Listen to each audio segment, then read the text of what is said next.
Ibu, bapak, saudari, saudara, rekan-rekan muda, dan adik-adik sekalian dimanapun kalian berada, bertemu kembali dengan saya Romo Tino SSCC di dalam catatan pesiarah. Di dalam panggung kehidupan tentu menunjukkan kepada kita semua bahwa kita manusia hidup di dalam ruang dan waktu.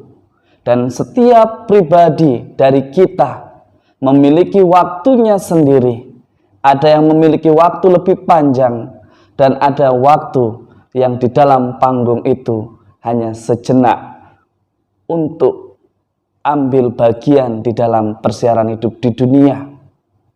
Mau yang panjang maupun yang pendek, Tuhan mengendaki semua makhluk ciptaan yang diciptakan dalam ruang dan waktu, dia hidup untuk memuliakan Tuhan.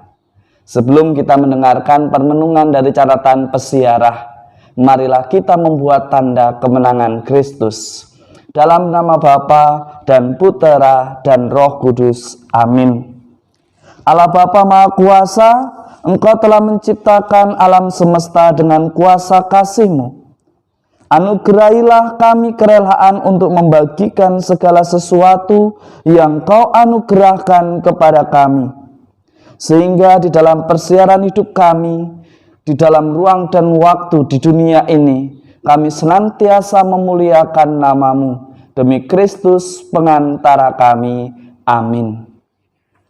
Ibu, bapak, saudari, saudara, rekan-rekan muda, dan adik-adik sekalian yang terkasih dalam Yesus Kristus, Allah Bapa di surga menciptakan kita semua makhluk hidup di dalam ruang dan waktu yang ditujukan untuk memuliakan namanya. Kitab Sutra Sirat mengajak kita untuk menyadari bahwa di dalam ruang dan waktu ada batas. Ada saat di mana kita memiliki akhir meskipun waktu terus berjalan. Tetapi bagaimana kita di dalam lembaran kehidupan kita mengisi hidup kita dengan penuh makna. Tidak hanya sekedar mengikuti arus yang ada atau hanya sekedar untuk hidup tanpa memberi makna di setiap lembaran kehidupan kita. Putra Sirat mengingatkan kita, lebih baik kita memuliakan Tuhan di dalam kejujuran, di dalam keikhlasan, di dalam kebaikan, di dalam cinta kasih. Sebagai bentuk bahwa kita mengasihi iman kita.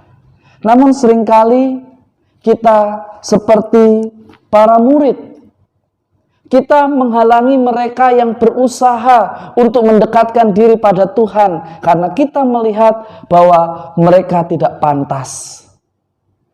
Hari ini kita diajak oleh Markus untuk merenungkan, jangan kita menghalangi orang untuk dekat kepada Tuhan hanya karena mereka memiliki keterbatasan, hanya karena mereka mungkin tidak termasuk dalam kriteria yang kita tetapkan. Setiap orang mempunyai hak untuk berbuat baik dan memuliakan Tuhan.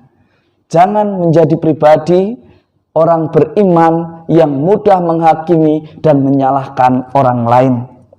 Tetapi hari ini juga kita diajak untuk belajar dari Bartimeus. Bartimeus mengajarkan kepada kita bahwa keterbatasan bukanlah halangan untuk memohon belas kasih Allah dan memuliakan Tuhan.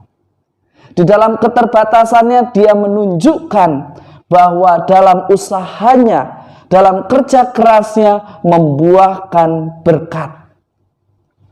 Berkat yang ia terima ialah berkat kesembuhan. Dia mengerti dan mengenali bahwa Tuhan hadir. Seringkali kita yang sehat, seringkali kita yang tidak memiliki hambatan, seringkali justru arogan, merasa diri paling kuat. Tetapi Tuhan mengingatkan kita semua melalui pribadi Bartimeus. Di dalam keterbatasan bukan keputusasaan yang kita ceritakan, bukan gerutuan yang kita ceritakan atau sikap malas kita, tetapi mari kita berbagi kasih dengan usaha kita yang senantiasa mencari solusi, berani menghadapi dengan ketegaran dan ketenangan. Semoga kisah Bartimius ini menginspirasi kita semua bahwa kekurangan atau keterbatasan tidak menjadi hambatan bagi kita semua untuk disembuhkan. Sejauh kita menghidupi apa yang kita imani, sejauh kita menjalankan apa yang kita imani, dan selalu memuliakan Tuhan di setiap langkah hidup kita. Semoga berkat Tuhan senantiasa melindungi dan memberkati kita, Bapa, Putra, dan Roh Kudus. Amin. Ibu, Bapak, saudari-saudara, rekan-rekan muda, dan adik-adik sekalian yang terkasih, keterbatasan bukanlah sebuah hukuman, tetapi mau mengajak kita untuk berbesar hati bahwa Tuhan itu yang maha kuasa, Tuhan itu yang mengatur segalanya. Maka lakukanlah yang terbaik dengan talenta yang ada, dan jadikanlah kekurangan kita sebagai kekuatan di dalam mewartakan dan memuliakan kerajaan Allah. Selamat beraktivitas, Tuhan memberkati. Amin.